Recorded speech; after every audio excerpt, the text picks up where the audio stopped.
Okay, student, how are you? I hope you are doing well. Today we will see Grade 9 History Textbook, Chapter 3. Chapter 3 says people in the state in Ethiopia under the horn to the end of 13th century. Egaan barattoota akkam jirtu haala gaariidhaan barnoota keessanitti fufaa akka jirtan abdii qabu. Har'a kan ilaallu barnoota histirii boqonnaa sadaffaa ummataa fi mootummaa naannawa Itoophiyaa fi gaanfa Afrikaa hanga xumura jaarraa 13ffaatti kan jedhu. Akkuma beekamu jaarraan 13ffaan yeroo taateen hedduun naannawa Itoophiyaa fi gaanfa Afrikaa kanatti itti mudatanidha jechuudha. Mee isaan taatee akkamiittu ta'e, eessatti ta'anii fi maal fakkaatu kan jedhu haa ilaallu. Osoon eegalin dura introdakshinii maal ilaaluuf deemna, wantoonni as keessaa nuti hubannu maali waan jedhu addaanaa baafu. Okay. The region Ethiopia under the Horn are referred to as the cradle of humankind and a place where prerequisites for early civilization took place. Kana jechuun naannofni baha Afrikaa fi Itoophiyaa kun iddoo handhuura dhala namaa akkasuma jiddugala qaroomina hedduu ta'uun isaa akka inni xiyyeeffannaa addaa argatuu fi akkasuma wantoota aadaa, diinagdee fi siyaasaatiif sababa guddaa ta'an hedduun isaanii maddi isaa as ta'uu agarsiisaa jechuudha. Akkuma beekamu naannofni baha Afrikaa kun jiddugala dhala namaa ta'uu isaatiif ragaaleen hedduun, ragaan arkeolojistootaa baay'een ni agarsiisu. Fakkeenyaaf lafeen dhala namaa ormii dheeraa qabu naannawa baha Afrikaa keessumaayyuu biyya keenya Itoophiyaa keessa ta'uun isaa adda isa taasisa. Dabalataan ammoo qaroominnoonni hedduun kan addunyaa kanaaf gumaachaman jalqabbiin isaa as ta'uu agarsiisa. Fakkeenyaaf qarooma akka Aksum, qarooma akka Kuush, qaroominnoonni hedduun kanneen akka Zaagu'ee hedduutu jira jechuudha. Kanaafuu naannofni kun naannawa aadaa fi diinagdee addunyaa kanaatiif wantoota beezik ta'an hedduu gumaachuu isaa asirraa hubannaa jechuudha. Mee bal'innaan taateewwan maal fa'atu ta'ee kan jedhu haa ilaallu. It also did the history of state that emerged in the region up to the 13th century. Akkasuma mootummoonni baay'een hanga jaarraa 13ffaa kanaatti hundeeffamanii jiru jechuudha. Emerged jechuun hundeeffamuu isaaniiti, argamuu isaaniiti jechuudha. This period saw the emergency.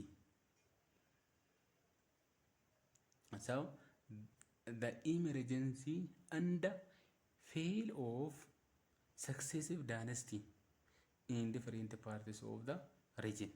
Ammas maal nutti agarsiisa?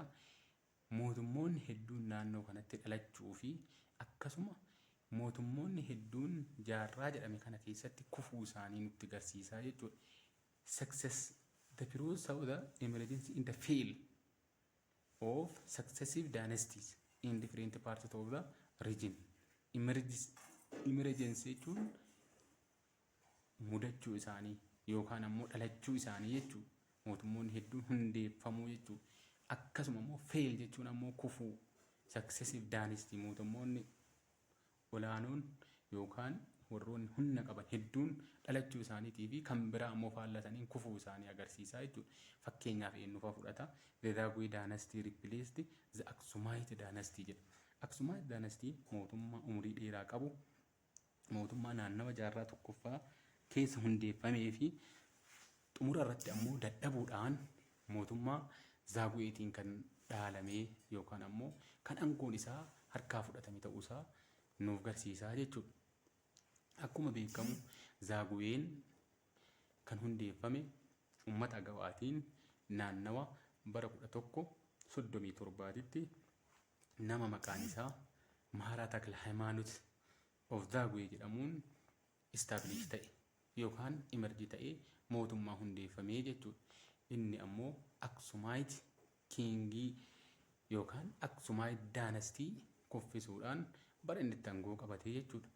Innis deemee osoo hin turin Salamoonic Restoration of Salamoonic barri 1270 kun seenaa biyya keenyaa keessatti bara Salamoonic daanastiin yookaan Yokono Amlaak baratti aangoo qabate jechuudha.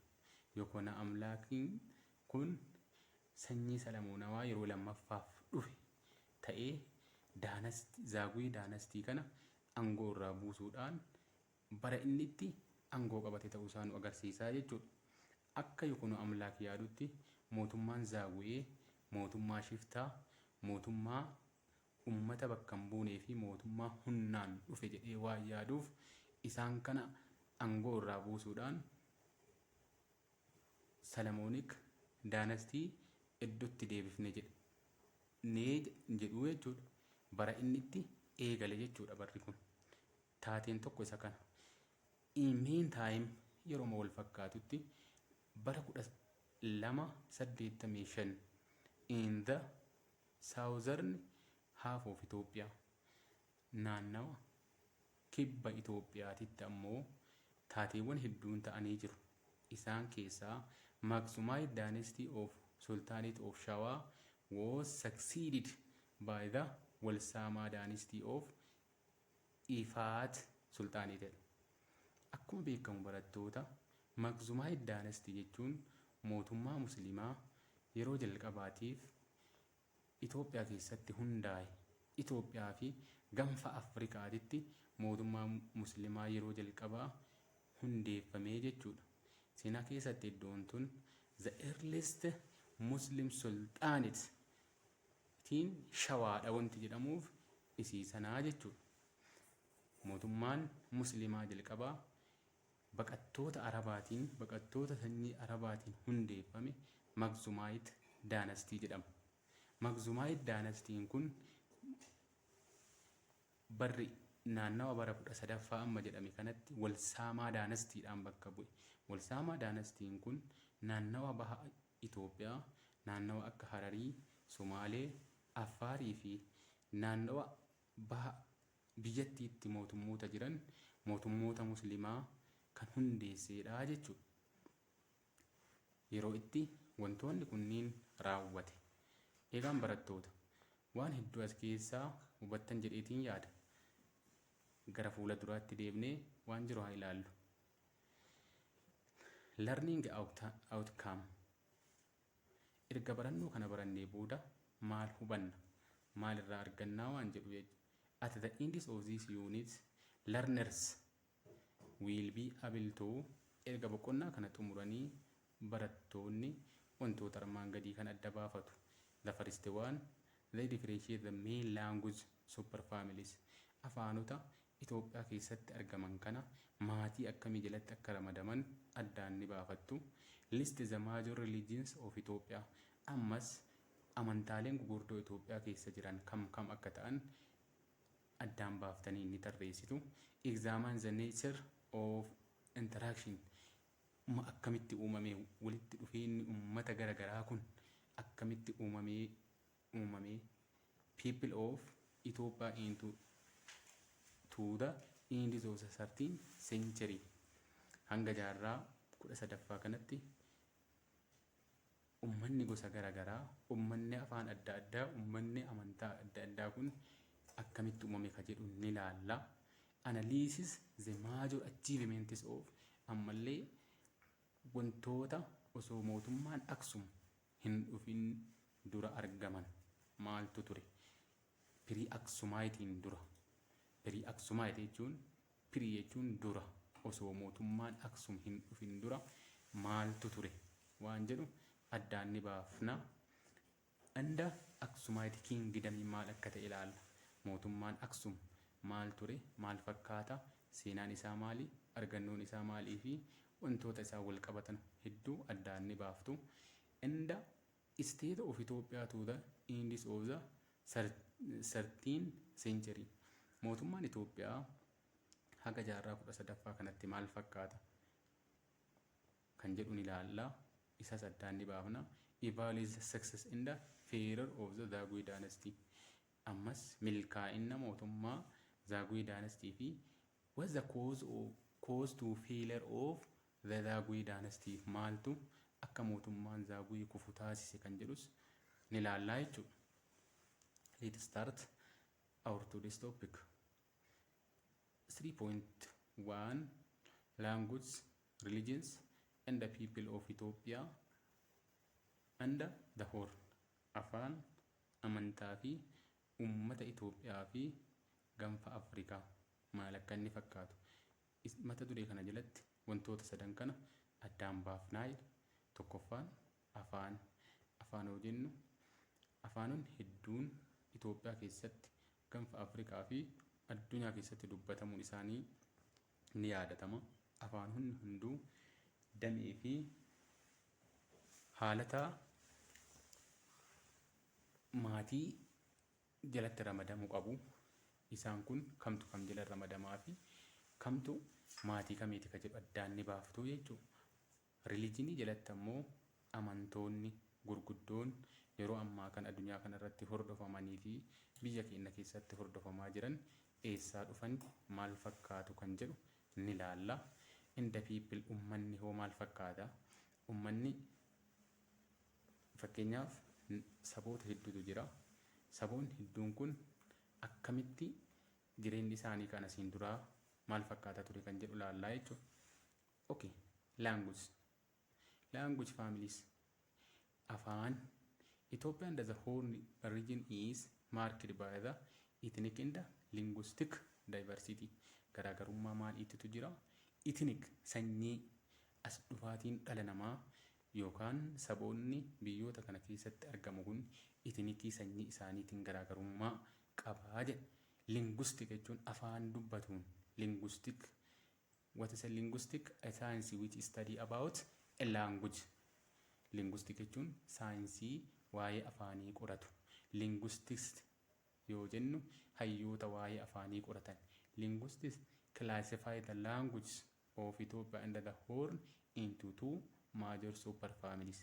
Hayyoonni afaanii yookaan qorattoonni waa'ee afaanii qoratan maatiiwwan Afrikaa fi baha Afrikaatti dubbataman bakkoota gurguddoo lamatti qoodanii ilaalu jedha. Isaan keessaa Afro-Asiatic and Nilo-Sahara. Nilo-Sahara. Afro-Asiatic and Nilo-Sahara. Okay, student. What do you understand about Afro-Asiatic and Nilo-Sahara? Mee afaan isin dubbattan maatii kam jalatti ramadama jettanii yaaddu?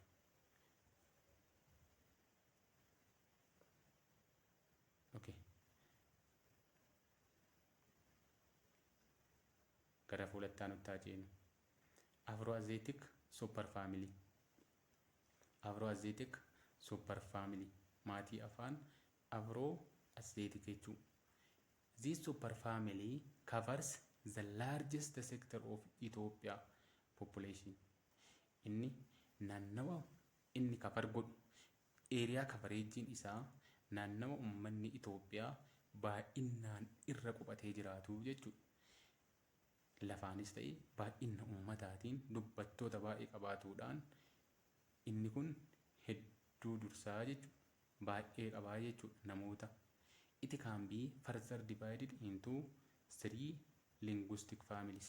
Innis afaanota bakkoota gurguddoo sadan kanatti qoodamaa jechuudha. Isaan keessaa inni tokko Cushitic, Semitic and Omotic jedhamee bakka sadan kanatti addaan bahaa jedha. Okay, Cushitic. Mee waa'ee Cushitic yoo ilaallu maal yaadattu?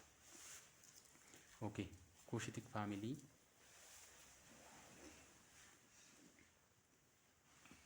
Cushitic family language. Family in terms of both area coverage and the size of speakers. These families, a major, a most,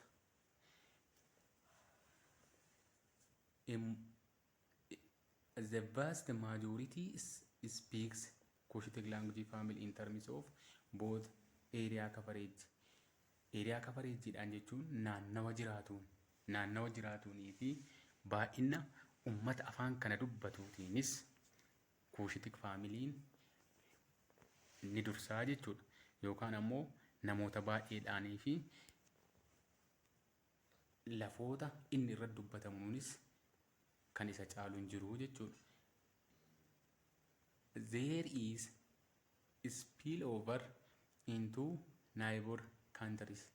Ammas naannawa kana keessatti qofa afaan dubbatamu osoo hin taane afaan biyyoota ollaa keessattis baay'inaan dubbatamuudha jechuudha. The Cushitic language have subdivisions. Innis ammallee bakkoota gurguddoo sadan kanatti qoodamaa jechuudha. Isaanis North Cushitic, Central Cushitic and Eastern Cushitic. North Cushitic jechuun Cushitic kaabaa, Cushitic jiddu galeessaa fi Cushitic bahaa jedhamee bakkoota sadan kanatti addaan hiramaa jechuudha. Okay. Mee North Cushitic maal akka fakkaatu haa ilaallu. North Cushitic was widely spread between the Red Sea and the Nile Valley. Inni ammoo naannofni inni bal'inaan itti dubbatamu naannawa jidduu galaana diimaatii fi sulula laga Naayilitti. North Cushitic is represented only by Beja people. Irra caalaan yookaan guutumatti inni kan ittiin dubbatamu uummata Beejaan. Spoken in what today's northern Eritrea. Naannawa hadha kaaba dhiha Eritrea uummata jiraataniin baay'inni isaa dubbatamaa jechuudha. Okay, the next one. The next one is Central Cushitic. Cushitic jiddu galeessaa. Central Cushitic spread during ancient time. Spread jechuun kan babal'ate, kan faca'e jechuudha. Yeroo kamii? Yeroo duriitti. Ancient jechuun yeroo har'aa osoo hin taane duriitti. Times in the it is represented by the Biileen in Eritrea. Saba Biileen jedhamuun kan Eritrea keessa jiraatuunii fi the Agawa language include Biileen, Agawaa, Qimaant, warroonni inni of jalatti hammatu, Himaatanyaa, and Awwinyaa in Itoophiyaa. Warroonni kunniin maatii Central Cushitic jalatti argamu jechuudha. Okay, the next one, Eastern Cushitic. Cushitic baha. Eastern Cushitic is both the largest and the most diverse branch of the Cushitic family. Afaanota Cushitic hunda caalaayyuu baay'ee bal'aa fi facaatii hedduu kan faca'ee fi naannawa hedduutti kan argamu Eastern Cushitic jechuudha. Eastern Cushitic is the largest and the most diverse branch of the Cushitic family in Ethiopia. Biyya Itoophiyaa kana keessatti irra caalaan maatiin guddaan dubbattoota afaan Cushitic bahaa kanaa jechuudha. For this reason, sababa kanaaf, for this reason, it has been subdivided into highland and lowland. Haala teessuma lafaa irratti hundaa'uudhaan Cushitic lafa ol ka'aa yookaan lafa gaarreenii fi lafa gadi bu'aa jedhamee bakka lamatti qoodama. People under lowland kanneen lafa gadi bu'aa keessa jiraatan for instance include lafoota gaarreen gadaanaa qaban kanneen jiraatan yookaan teessuma lafaa gadi bu'aa keessa warroonni jiraatan Oromoo, Affaar, Somaalee, Konsoo, Gideon, Irbooree, Dessanich and Saahoodha jechuudha. They are called so become most of the speakers originally lived in the eastern lowland. Itoophiyaa under the horn. Haala teessuma lafaa lowlandii keessa warroota jiraatanii jechuudha. Inni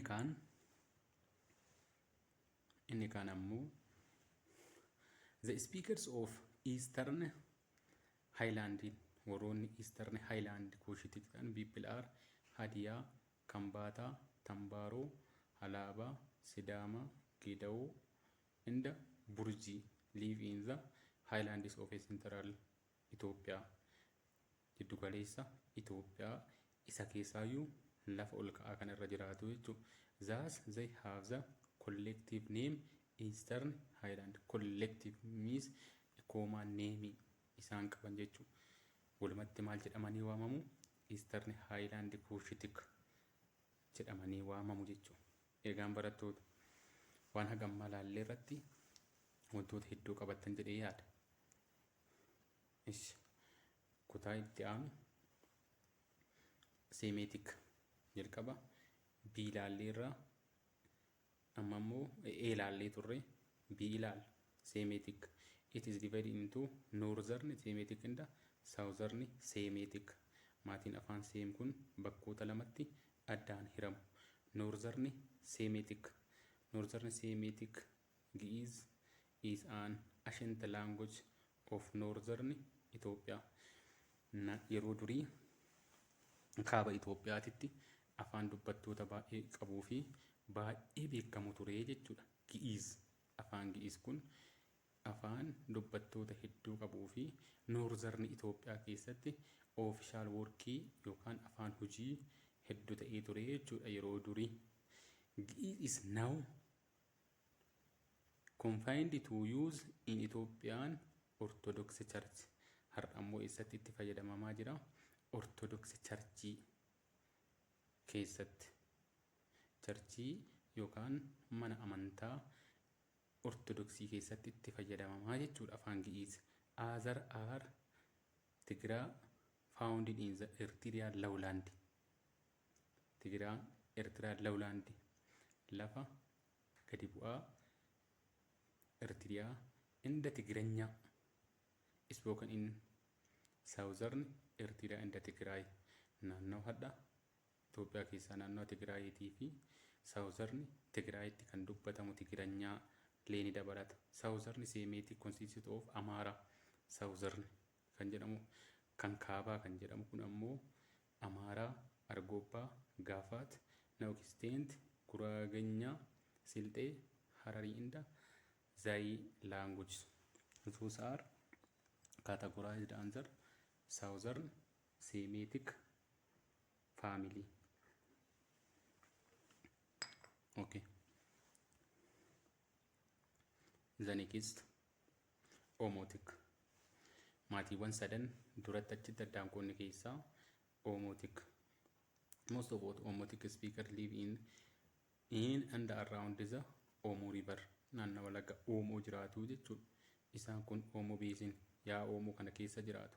In earlier time, it had extended much further to the north. Yeroo durii naannoo kanattis babal'atee ture. In earlier time, it had extended much further to the north. The Sinasha in the Benishangul Gumuz region in the Anfilo in Wallagga are good example of this movement. Yeroo san sochii sana keessatti movimentii yookaan sochii taasifamaa ture keessaa inni kun akka fakkeenyaatti kan eeramudha jechuudha. Okay barattoota. Niiloo Saharaa maatii isa lammaffaa afaan Afrikaa keessatti dubbatamu jechuudha. In Ethiopia, the Nilo Sahara superfamily speakers mainly lived in the Ethio-Sudanese border.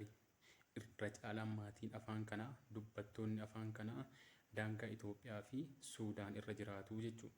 Daangaa Itoophiyaa fi Ethio-Sudanese border jiraatu. But some of these people are living in the Abbaay Gorge.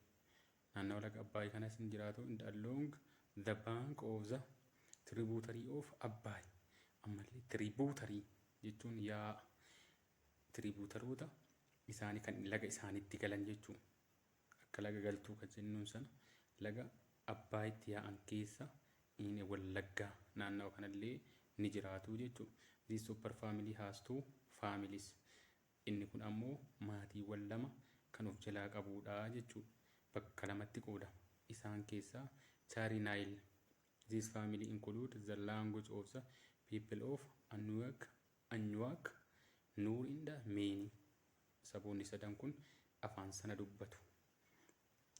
Sadan kana qofa osoo hin taane Maajang, Beenishaangul, Kunumaa, Mursii, Surmaa, Indatirmaa. Warroonni kun afaan kana dubbatu jechuudha. Komaan includes the people of Gumuz, Koma, Siis, Mao, Indakomo are categorized under Koman superfamily. Okay, student, if you have a question, please comment me. Yoo gaafii qabaattan yaada keessan gama koomentiitiin hanqina jiru, cimina jiruu fi waan dabalamuu qabus gara koomentiitiin akkanaaf kennitan isiniin affeera. Egaan barattoota har'aaf xumuree jira. Paartii itti aanuun major religions of Ethiopia waan jedhu amantaan Itoophiyaa maal fakkaata kan jedhu walitti deebina. Subscribe, like fi komentiin dagatinaa. Horaa bulaa, deebanaa, galatooma.